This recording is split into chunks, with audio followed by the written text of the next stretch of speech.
Last வீடியோவில் நான் சொல்லியிருந்தேன் செல்ஃப் லவ் ஜேர்னியை பற்றி வந்துட்டு நம்ம முக்கியமாக தெரிஞ்சுக்கிறதுக்கு மெயின் ரீசன் என்ன சொன்னீங்கன்னா, நீங்கள் எமோஷ்னல் ஃபீலிங்ஸை வந்துட்டு பேலன்ஸ் பண்ண கற்றுக்கணும். அந்த எமோஷ்னல் ஃபீலிங்ஸை பேலன்ஸ் பண்ண கற்றுக்கிறதுக்கு ரொம்பவே யூஸ்ஃபுல்லாக இருக்கும் இந்த செல்ஃப் லவ் ஜேர்னி.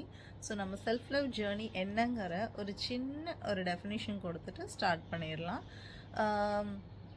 நீங்கள் வந்துட்டு ரொம்ப நாள் ஒரு அந்த பிடிச்ச பர்சன்கிட்டேருந்து நிறைய விஷயத்த எக்ஸ்பெக்ட் பண்ணியிருக்கீங்க. ஒன்றும் இல்லைங்க, சின்ன சின்ன ஒரு மெசேஜஸ், ஒரு கால், ஒரு அட்டென்ஷன், கேர், இதெல்லாம் நீங்கள் ரொம்ப எக்ஸ்பெக்ட் பண்ணியிருப்பீங்க.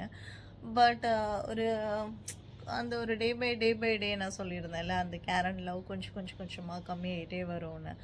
அப்போ பின்ன ஒரு ஒரு ஒரு சர்டைன் பீரியடில் வந்துட்டு என்ன சொல்கிறது, அவங்களுக்கு நம்மக்கிட்ட ஒன் டேயில் ஒரு 5 நிமிட்ஸ் கூடி பேசுகிறதுக்கு ஒன்றுமே இருக்காது. ஒன்றுமே இல்லைன்னு சொல்லுவாங்க. அவங்கக்கிட்ட என்ன பேசுகிறதுக்கு இருக்குது?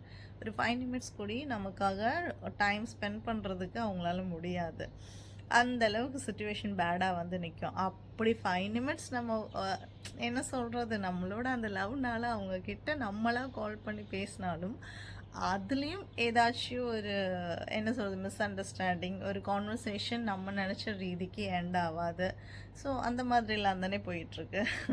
I understood. எனக்கும் அந்த மாதிரி நிறையா நடந்திருக்கு.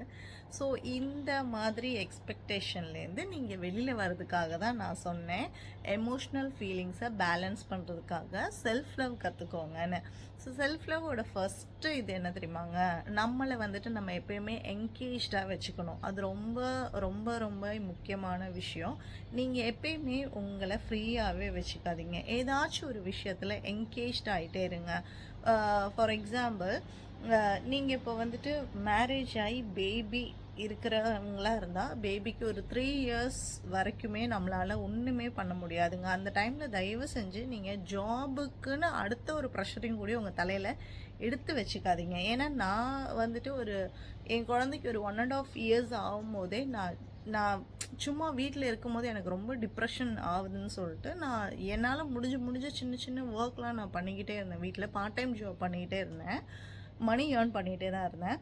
பட் மணி ஏர்ன் பண்ணுறது வந்துட்டு முக்கியம் இல்லைங்க. நம்மளுக்கு வந்துட்டு அந்த ஒரு குழந்தையும் பார்த்துக்கணும். நம்மளுக்கு வந்துட்டு ஒரு ஒர்க்லேயும் ஃபுல் கான்சன்ட்ரேஷன் பண்ண முடியாது. ஸோ என்ன சொல்கிறது, அதனால் தயவு செஞ்சு அந்த ஒரு டைமில் நீங்கள் வந்துட்டு பார்ட் டைம் ஜாப் வந்துட்டு வேண்டாம்.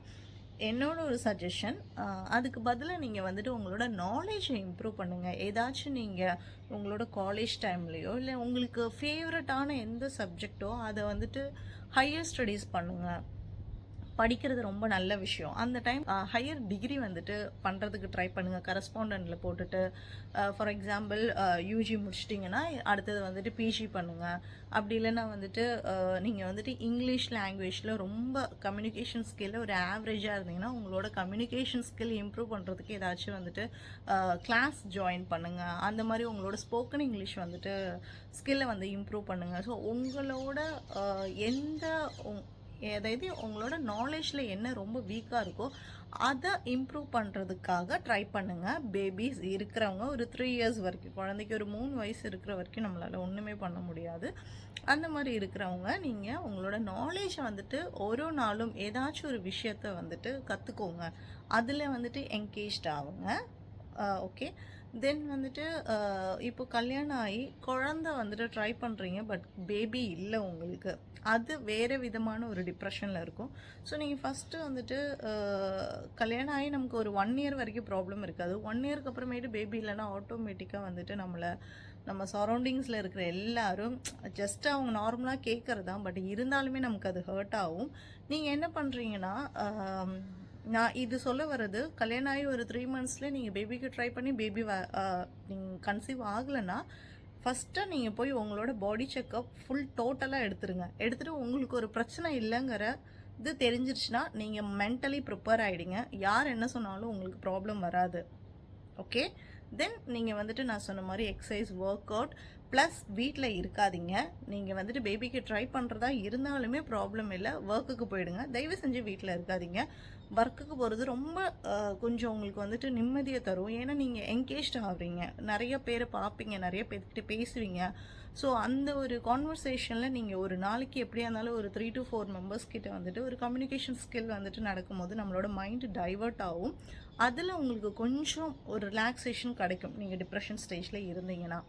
ப்ளஸ் ஒரு பேபி ஒரு 3 இயர்ஸ்லாம் முடிஞ்சிங்கன்னா அவங்கள நீங்கள் டேக் கேரோ இல்லை ஸ்கூலில் எதாவது கிண்டர் கார்டன் ஸ்கூலில் வந்துட்டு சேர்த்துட்டு நீங்கள் வேணால் ஜாபுக்கு போகலாம். பார்ட் டைம் ஜாப் ட்ரை பண்ணுங்கள், ஃபுல் டைம் ஜாப் வேணாம். ஏன்னா அந்த ஃபுல் டைம் ஜாபையும் பார்க்கணும். பின்ன வந்துட்டு 3 இயர்ஸ்க்கு பேபிக்கு வந்துட்டு எப்படி இருந்தாலும் 3 to 4 அந்த ஒரு டைமுக்குள்ளார வீட்டுக்கு வந்துடுவாங்க. ஸோ நமக்கு வந்துட்டு ரெண்டுத்தையுமே மேனேஜ் பண்ணி கொண்டு போகணும்.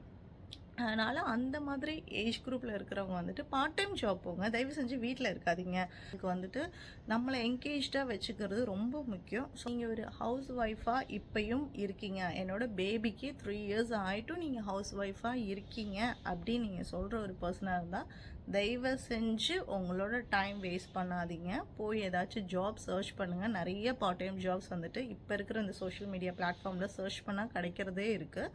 பின்ன நீங்கள் வேறு ஒரு விஷயம் நான் சொல்கிறேன், உங்கள் மனசில் நீங்கள் உங்களுக்கு ஜாப் வேணும் அப்படின்னு வந்துட்டு நீங்கள் ஒன்று ஃபிக்ஸ் பண்ணிவிட்டு அதை சர்ச் பண்ண ஆரம்பிச்சிங்கன்னா கண்டிப்பாக இந்த யூனிவர்ஸ் ஏதாச்சும் ஒரு சைனில் உங்களுக்கு வந்துட்டு காமிக்கும். உங்களோட ஃப்ரெண்ட்ஸ் த்ரூவோ இல்லை நீங்கள் பார்க்குற வந்துட்டு இன்ஸ்டாகிராம் ரீல்ஸ்லேயோ எதுலையாச்சும் ஒரு சைன் தரும். ஸோ உங்களுக்கு அதை யூஸ் பண்ண கற்றுக்கோங்க. நிறைய பேர்த்துக்கிட்ட வந்துட்டு இந்த ஜாப் பற்றி வந்துட்டு பேசுங்க. அந்த மாதிரி ஒரு கம்யூனிகேஷன் இதாகும் போது எங்கேயாச்சும் ஏதாச்சும் ஒரு பாயிண்டில் உங்களுக்கு கண்டிப்பாக ஜாப் வந்துட்டு செட் ஆகிடும். ஸோ நீங்கள் சர்ச் பண்ணால் கிடைக்காம இருக்காது, பட் சர்ச் பண்ணுங்கள், உங்களை நீங்கள் என்கேஜாக வச்சுக்கோங்க. இதுதான் ஃபஸ்ட்டு ஸ்டெப்பு செல்ஃப் ஜேர்னியில். நம்மளை என்கேஜாக வச்சுக்கிறது தான் இம்பார்ட்டண்டான விஷயம். ஸோ அதை பற்றி பேசுறதுக்கு தான் நான் இன்றைக்கி உங்ககிட்ட வந்துட்டு வந்திருக்கேன். பின்ன லாஸ்ட் ஒரு விஷயம், நான் எப்பயுமே ஒரு வீடியோ வந்துட்டு போடும்போது அது வந்துட்டு மற்றவங்களுக்கு ரீச் ஆகுதா, நான் சொல்கிற இன்ஃபர்மேஷன் மற்றவங்களுக்கு யூஸ்ஃபுல்லாக இருக்காங்கிற வந்துட்டு ஒரு க்யூரியாசிட்டி எப்பயுமே என்கிட்ட இருந்துகிட்டே இருக்கும். இப்போ லாஸ்ட் ஒரு 1 வீக்காக அந்த எனர்ஜியை நான் ஃபீல் பண்ணுறேன். ஏன்னா நான் சொல்கிற ஒரு விஷயம் அது என்னோடய ஃப்ரெண்ட்ஸ்க்கு என்னோட அந்த ஒரு ஸ்மால் சர்க்கிள்க்கு ரீச் ஆகி அவங்கக்கிட்டேருந்து ஒரு சின்ன சின்ன சின்ன சேஞ்சஸ் வந்துட்டு எனக்கு ஃபீல் ஆகுதுங்க. ஸோ அதில் நான் ரொம்பவே சந்தோஷம். ஏன்னா நம்ம போடுற ஒர்க்கில் வந்துட்டு எப்பயுமே ரிசல்ட் இருக்கணும் அப்படின்னு எக்ஸ்பெக்ட் பண்ணுற ஒரு ஆள். ஸோ அது இருக்குன்னு தெரியும் போது ரொம்ப சந்தோஷம்.